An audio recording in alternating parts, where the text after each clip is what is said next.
The best of Money Matters. The Big Story. Welcome to The Big Story. I'm Hongbin Jeong. Prime Minister Lawrence Wong delivered his second National Day rally since taking office last year. In the most important political address of the year, he urged Singaporeans to work together, carry forward what's been inherited from past generations, and write the next chapter of the nation's story. But instead of flashy announcements, PM Wong focused on what he calls the Singapore spirit: quiet confidence, resilience, and teamwork. He highlighted initiatives like the new government-funded traineeships, job matching through community development councils, enhancements to Skills Future, and the Age Well neighbourhoods for seniors. So what does a lack of big headline announcements tell us about PM Wong's leadership style? And how might this approach shape the future for Singaporeans? Well, joining us today to share more is independent political observer Dr. Felix Tan. Hi, Felix. Welcome back to the show. Hi, thank you very much. Thank you so much for joining us. Well, Felix, just to start off here, what were some of the key highlights of PM Wong's National Day rally speech? I think some of the key highlights, he talked about is helping Singaporeans to tide over these economic challenges. I think that's something very important. And what are some of the programs that the government will institute in the coming years to help fresh graduates as well? That's one. And then the other thing, I think, it's also about the tough action against vaping. I think that was one of the highlights. We were talking about vaping and how it's going to shift towards it being more of a drug use rather than just, anything else. And also, of course, I think the third area that he looked at was more support for seniors. And I think he talked about, instead of calling retirement village, let's call it Age Well neighbourhoods. Right.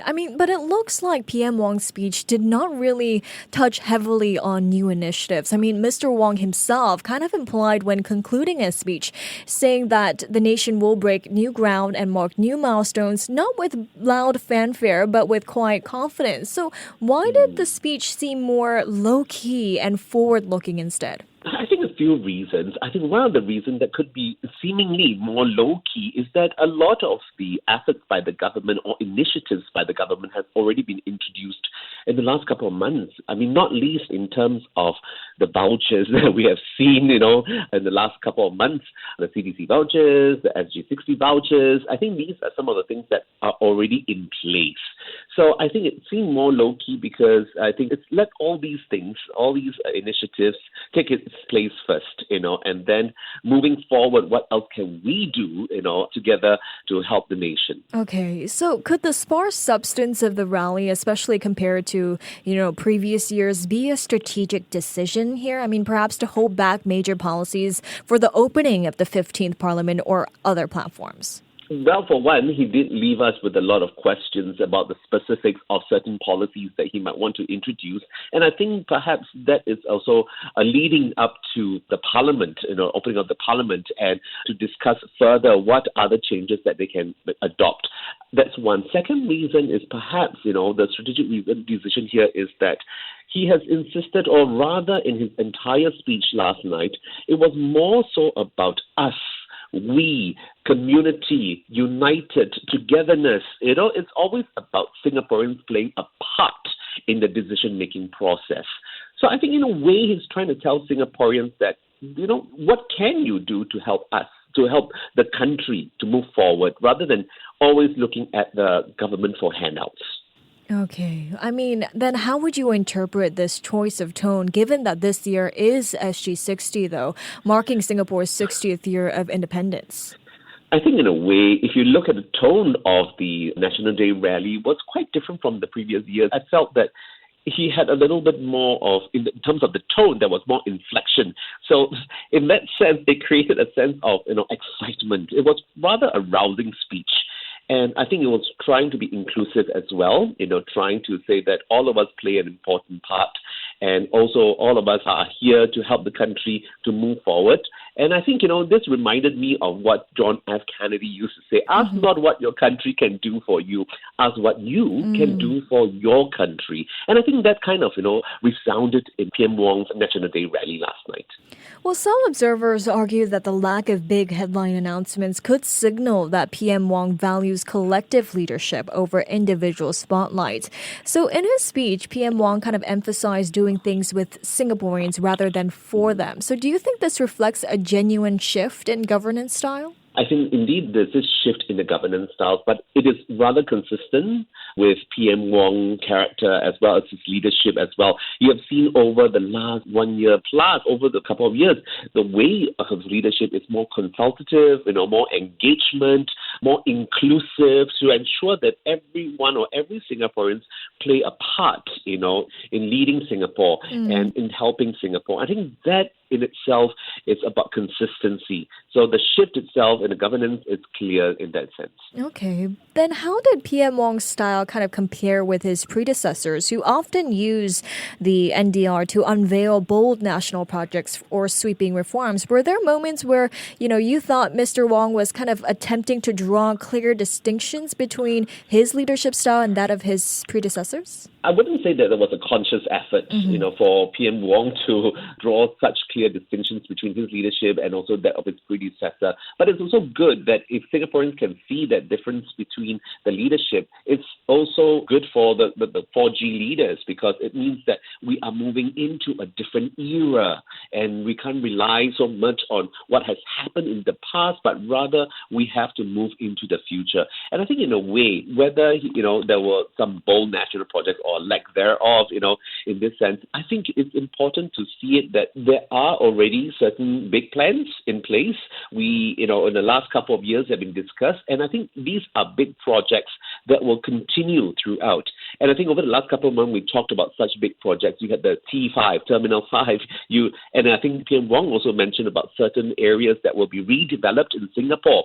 And I think one of the highlights was actually the northern region. Some might view the absence of major policy shocks as a sign of stability, while others as a lack of ambition here, Felix. So how do you think Singaporeans would perceive this? Will it come across as underwhelming, or is this exactly what Singapore needs? I think this is probably not something that, is underwhelming, but rather it's something to allow Singaporeans to develop and inculcate in themselves that the part that they can play, in the growth of Singapore rather.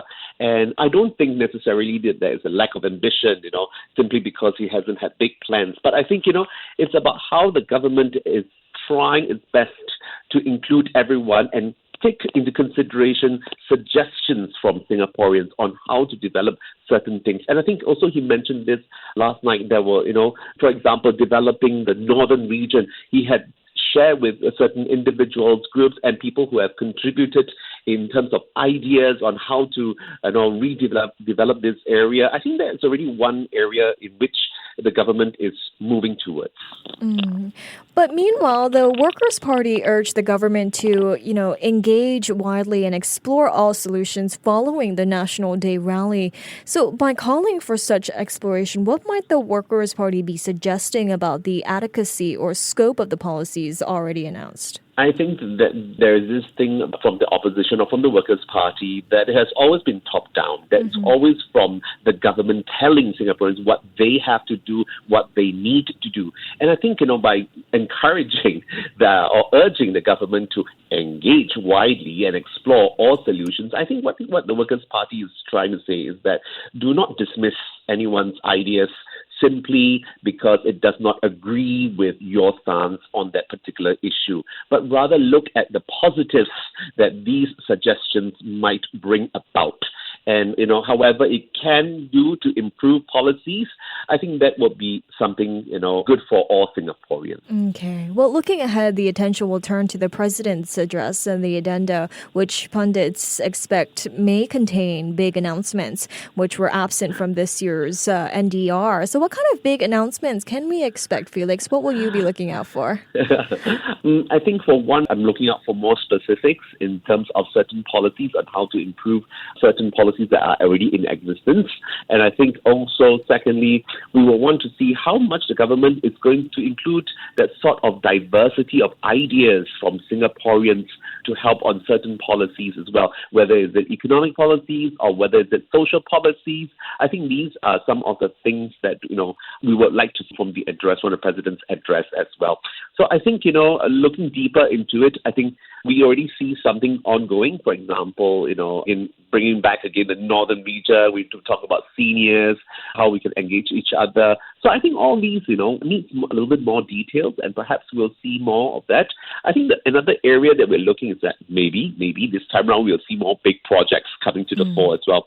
But we'll wait till then to figure it out. All right. Some great analysis from you there. Thank you so much, Felix, for joining me today. You're welcome.